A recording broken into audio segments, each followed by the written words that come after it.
Yo guys, Gahlawan Gamer. So may bagong i-release na game yung We-Made, yung gumawa ng Mirror. So ang pangalan nitong laro na to ay Nightcross. So NFT game din to. Nag-pre-register na to noong January 11 pero hindi pa natin alam, wala pang official kung kailan siya i-release. So sa phone ko lang to din-download, so Korean server pa to. Pag PC kasi mahirap siya i-download. So Android phone yung gamit ko dito. So ayan, ngayon papakita ko sa inyo guys yung mga yung mga class niya na pwede nating pagpilian pagdating ng ng pag-release ng game na to. So ayan. So ano pa to, Korean server pa to guys ah. So medyo mangangapa-ngapa tayo dito. Pero ito yung mga class. Itong ginawa ko dito guys, warrior to. So pwede kayong mamili dito ng sword at spear. So ayan. Ganyan siya.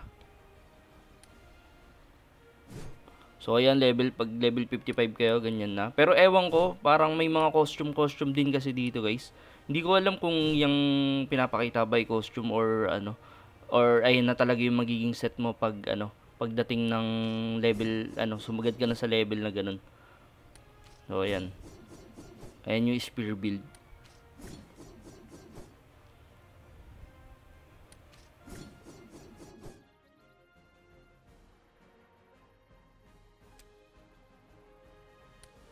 Ito naman guys, ito yung swordsman nila. So ayan, ito yung tank type nila dito. Pero meron to, pwede kayo mamili ng dual sword. Ayun naman siguro yung damager ng swordsman. Ayan, may shield. Di ko mapakita yung mga skill kasi hindi ko siya mapindot. Susunod siguro na upload ko, papakita ko naman yung parang gameplay niya. So, ngayon, yung character ko, mababa pa yung level. Kailangan pa natin mag-quest para makapag-upgrade tayo or mamili tayo ng class kung ano kukunin natin. Pero plano ko dito yung warrior ko, gagawin kong spear build. Pero ito yung swordsman. Ayan yung dual blade. Ay, dual sword. Ayan yung mga skill pero hindi ko mapindot. So ito yung archer. Sa archer naman, pwedeng dual blade dito. So pwede kayong mag-bow type tsaka ang dual blade. Ito na ata yung parang assassin nila dito. And Agi build siya. Agilak siguro to kasi nag-iba na yung stats eh. Agilak parang ginawang Ragnarok. Yan yung dual blade niya.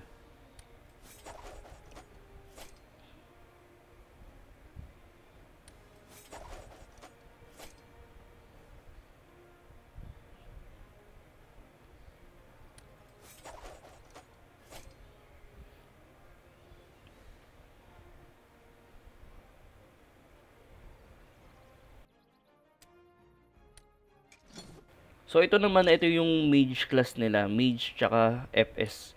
So parang ito, mamimili ka dito kung damager ka or kung FS build.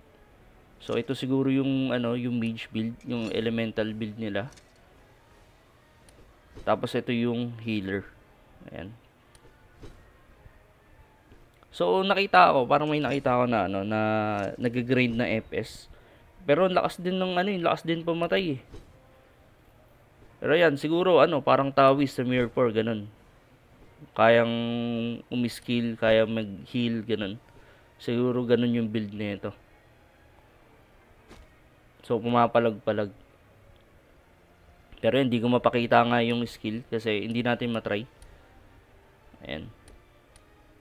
Hindi natin alam kung paano siya mabiview.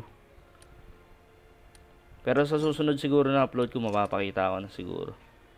Antayin ko lang mamili ako ng class.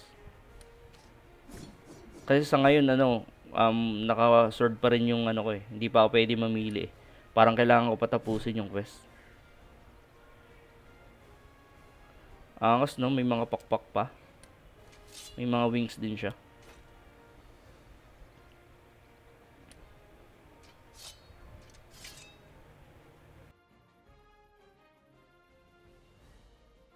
Tapos dito pala guys, meron din tong codex. So parang mirror lang din siya. Ayan, makikita nyo. Pwede natin siya ilapag dito. So kung magpapalakas din talaga kayo dito sa game na to or magpa-farm lang talaga ng NFT, ayan. So may codex din siya, kagaya rin ng mga ibang game. Ayan, Ragnarok, Mirror, may mga codex din yan. So sa Ragnarok, puro card, dito puro item. Parang Mirror talaga siya. So yung WeMade mahilig talaga ata sa ganito. Ayan. So iba-iba din yan. Ayan, mamimili kayo dyan kung ano yung ilalapag nyo. Meron din dito guys na mga mount, pati yung mga wings. Pagtatalon kayo sa high ground, ganun. Nagkakaroon kayo ng pakpak. Pero ito dito, bibigyo ko lang dito yung mga mount kasi wala pa tayo dun. So siguro pag nag-level up pa tayo, siguro ma-open na rin natin yun. Kasi marami pang naka-close kasi low level pa. Pero yan yung mga mount.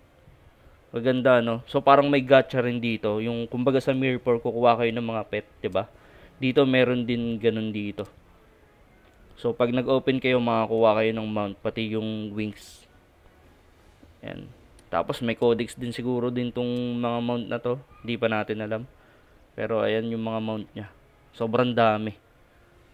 Tapos pwede nyo gamitin yan. Ayun yung gagamitin nyo. Papakita ko sa inyo sa susunod guys. Ito yung costume na tinutukoy ko kanina. Hindi ko alam kung yung kaganina yung pinapakita ko yung pagdating sa dulo. Kung yun na ba yung magiging itsura ng character nyo or bibilihin nyo pa dito. Pero ayan kasi may mga costume kasi dito na nakalapag. Eh no, ang dami. Ayan yung mga itsura nung nandun kanina sa may mga class eh. Eh no. Kaya di natin alam kung bibilin pa natin yung mga costume dito or ano. Or pag naabot natin yung level, magiging ganyan na itsura natin. Pero ayan. Pero CP based din to guys ha. Kada nagko-codex kayo or bumibili kayo ng costume or ano, dumadagdag yung ano nyo, yung CP nyo. Yung power nyo. Ayan, ayan yung mga costume.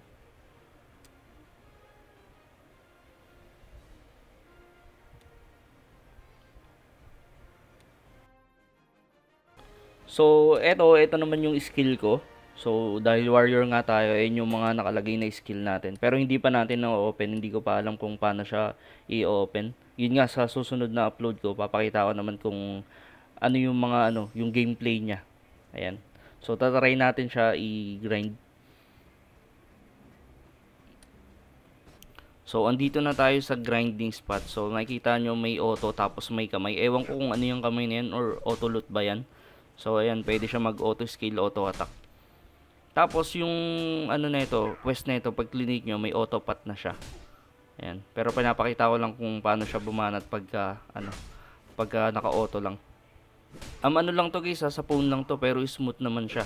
Hindi pa umiinit yung phone ko. Ayan. Pero ewan lang natin sa PC. Hindi ko pa kasi nasusubukan sa PC. Mukhang okay din naman sa PC. Ayan. Goods na goods to sa phone, ewan lang natin pagdating ng global. And grinding niya. So yun, mag-upload na lang ako ng bago. So dun naman ang pag-usapan naman natin dun yung gameplay niya. So kakapain natin tong Korean server na to para pagdating ng global ready na. So ayan, thank you so much guys sa panonood at huwag kalimutan mag-subscribe at like sa channel natin. Thank you guys.